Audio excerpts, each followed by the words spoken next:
मैं देख रहा हूँ आप कितने तजस्सुस से आज देख रहे हैं हिरा के बालों की तरफ।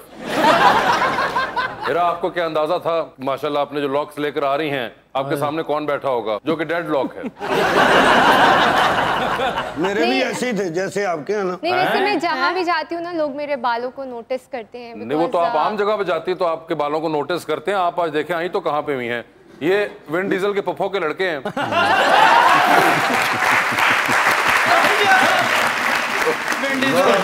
डीजल महंगा होने की वजह से पाकिस्तान रह गया। वैसे आपको चाहिए आप कोई उनसे कोई पूछे कि बालों का राज क्या है, कैसे हेयर ग्रोथ के बारे में, कैसे बनते हैं ये ऐसे? अब क्या फायदा? मेरे नेचुरल कर्ल्स हैं, मैंने बनाए नहीं है ही ऐसे। अच्छा, आप कटवाती कितने अरसे बाद हैं? मैंने अभी काफी अरसे से हेयर कट नहीं करवाया। अच्छा, फिर आपको कसम है कि आपका हेयर कट हम स्पॉन्सर करेंगे, मगर बाल जो कटेंगे वो आपने हमें देने हैं।